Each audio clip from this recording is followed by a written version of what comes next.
My guide dog Gallop literally just sighed when I said that. He's like, yeah, mommy, it's true.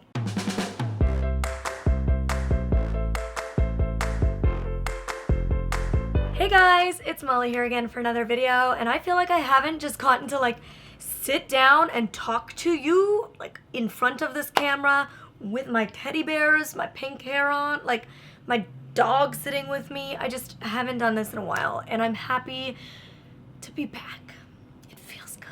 Today, I guess, is not gonna be the most upbeat, happy video, as you can probably already tell from the title. It's not gonna be sad, but it's gonna be real, which is something I pride myself on. I feel like I try to make content that's raw and authentic and honest and real, and that's this video. That's today. This is something I talked a little bit about in the video I did with Nikki on her channel, which if you didn't see that video, I'll link it below. It's The Truth About Molly Burke, Blind and Bullied, so that'll be down below.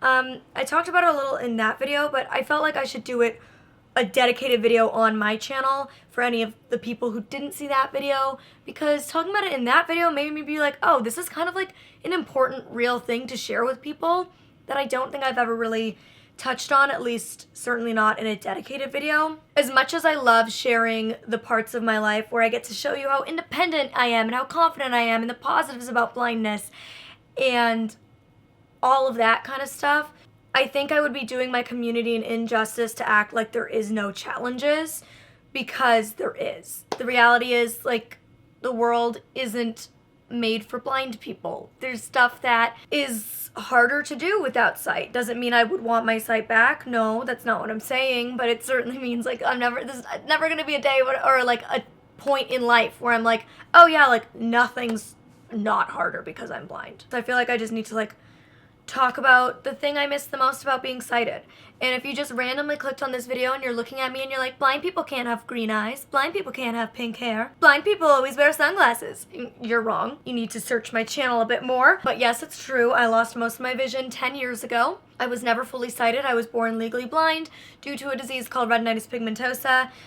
Even though I was legally blind from birth, the life I lived was basically of a sighted person, because I had so much vision that it didn't really affect my life in a super dramatic way, as dramatic as it has over the last 10 years since my major vision loss. So I'm kind of going to be talking about the things I miss or have noticed over the past 10 years. And there's one main thing, which is what I want to talk about, the thing I miss the most of anything, because there's obviously different things, but I feel like a lot of them just fall into this overarching category, which is, drumroll, everybody's like, Molly, get to the point, your intro's been 4 minutes long. Freedom.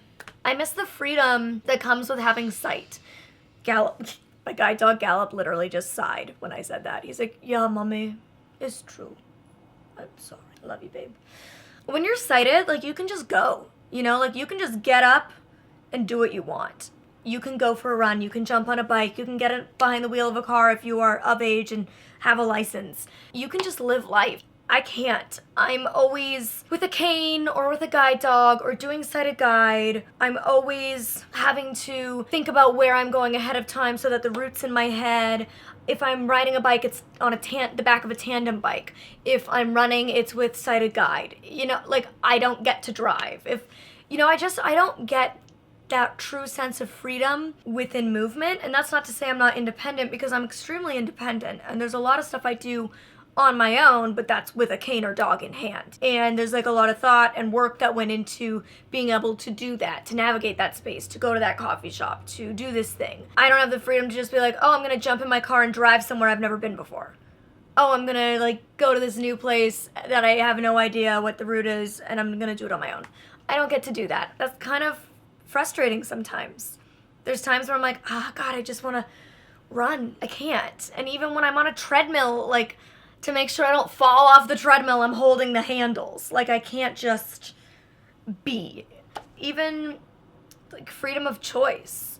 I love makeup, I love fashion, I love everything beauty and girly, and I can't look in the mirror and decide that I think I look pretty. I can't look in the mirror and decide that I like this outfit even if people around me don't. I pick my clothes, but I rely on other people to say that they like it. So it's like, yeah, I picked it, but like they also picked it, because like I often think maybe there's things where people are like, oh, that doesn't look good on you, but if I could look in the mirror and I could see, maybe I would have liked it.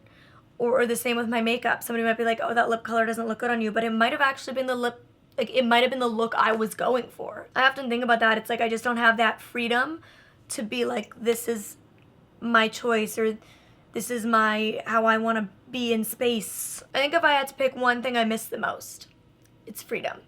I'm very independent. I'm very confident. I am definitely very strong-willed and do make a lot of my own decisions, but I rely on other people to support me, to confirm these things, for guidance in every sense of the word. That can be frustrating sometimes. I wouldn't change my situation. I love and accept who I am and am happy in this life. It has given me so many gifts I can't even begin to express. I always kind of think like I'm 98% there and I'm never gonna be 100%, and I think that's okay.